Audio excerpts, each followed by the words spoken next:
How do you actually go about bringing balance on your awakening journey in the midst of all the chaos? Now, for those of you that might be going through this right now, you actually know that your awakening journey can really take your life and turn it upside down. And it takes a while for you to just figure out what you really need to do, which way you're moving. And that is on top of everything else you're doing in your personal life. God forbid you still have a career, you're trying to work through that, you're 9 to 5, or if you're a business owner, that's even tougher. Now, there might be a lot of challenges along the way, but there is a way to really flow through this journey with more ease. But it's really about getting the perspective of looking at all the things that are on this journey, how you can better prioritize them so that you can really flow through this with ease and find that grace and balance and not feel overwhelmed or burnt out. So in this video, I want to talk about ways that you can use that help bring you clarity on this journey so that you can really prioritize and work your way through this definitely with more ease.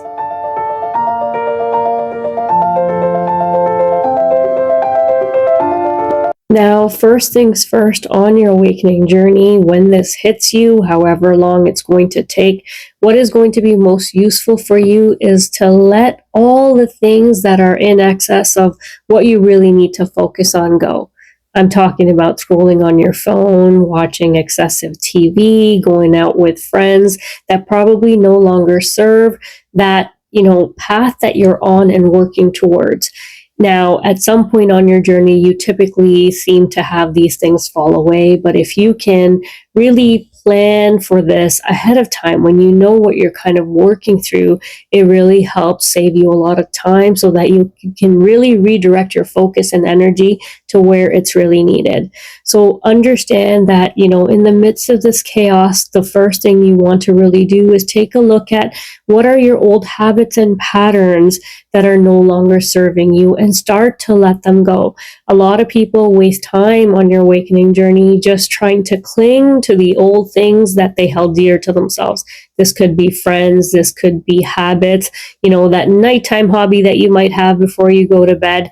You're going to need a different routine to really help you through this journey before you actually end up going to bed at night. So really take a look at what you have been doing, what you have been, exhausting yourself with, and really let that go.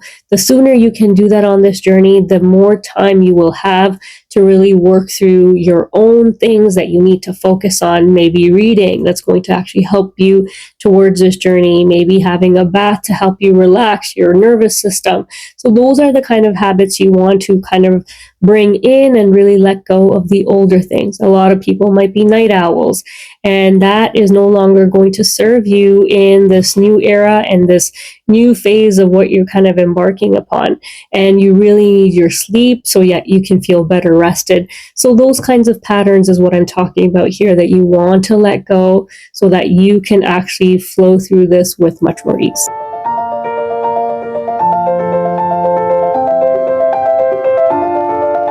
For step number 2, I want to recommend that you really focus on one thing at a time.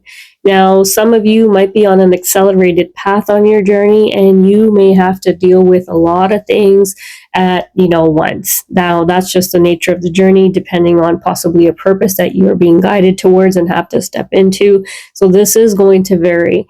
However, as much as there is an accelerated path for you, you can always calm things down by really prioritizing what you can actually tackle. Now, one of the shifts that occurs for you on this journey is that you go from being into survival mode into really calming things down. Your nervous system is trying to slow down so you can process things at a much slower pace and can really relax into the present moment.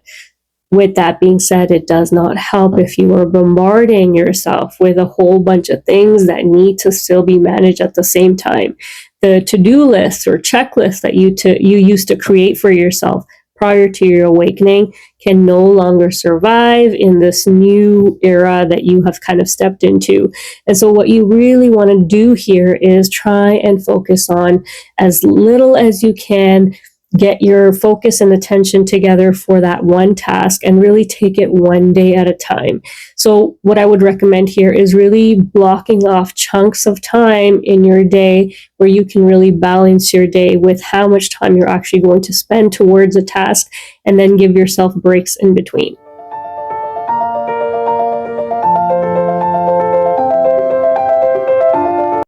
Step number 3 that's going to actually help you bring balance onto your journey is really finding a way to balance your polarities. So using your masculine and feminine.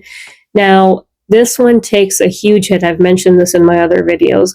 After an awakening, you really find a hard time trying to balance these two together so that you can actually, work with your feminine side and also your masculine side and really balance these two together, which is actually going to help you with the rising of your own energy. Now, you do need to balance this in order to move forward on your journey. However, a lot of people get stuck with either just being the feminine or just using their masculine energy. So what you need to really do is, again, what I've mentioned kind of in number 1 and number 2, really taking this further to making sure that you are working through your days, planning almost in a way that you will bring out your masculine and feminine, and trying to bring a balance between these two. Now, what ends up happening is if you're not kind of paying attention to this, you can really get stuck in just relaxing, just not being able to use your mind. So if you are not actively making an effort to try and use the masculine side of you, which is the structural side, trying to find that balance and really becoming action oriented again, whether it's towards your purpose, towards your career, whatever that looks like in your day to day, you are going to really struggle with this. So finding that balance and prioritizing your days so that you can actually make sure that you are using your feminine creativity side as well as your masculine structured and action-oriented side is going to really take you a long way if you are being proactive with this. Now, I do want to also stress that when I say this, I am not saying to force yourself when you really need the healing. Always listen to your body first. If your body is telling you that you truly need to rest, then definitely make sure you are getting the rest for those extended periods of time when it's needed. This is really for once you have come out of that sickness and extended, illness phases that you might go through and are ready to really put use to what you're meant to be doing, working towards your purpose, or even just getting back to your 9 to 5 with much more mental clarity. You want to make sure that you are not going too far in with your masculine energy and staying too much on your restful side, which is your feminine energy. Finding that balance between the two is really going to help you feel good and also accomplish when you need to accomplish on your journey.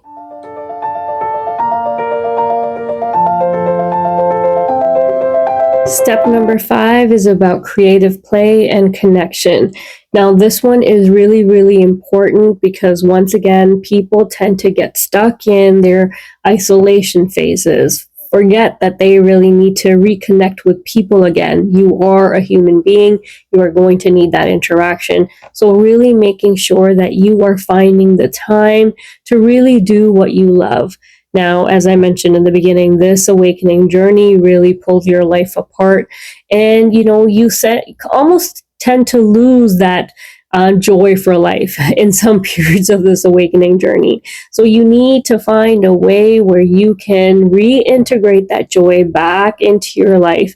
And, there is a difference between being lonely and being alone. So what you want to be able to do is make sure you understand the periods on this journey where you do need to be in isolation, where you do need to be alone, but then balancing that out with creative play, finding things that really bring you joy. This could be just watching movies that really help bring your frequency up in terms of joy and laughter. It can be reading good books that makes you feel better, cooking, painting, whatever that creative activity looks like for you that truly brings you happiness.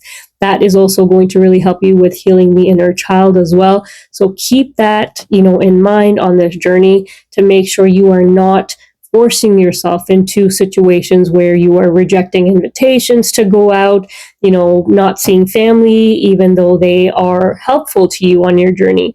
So making sure that you are actually creating that balance between your personal life, between that creative play, as well as your awakening journey, because you still need to feel grounded as a human being while you're working through life as well.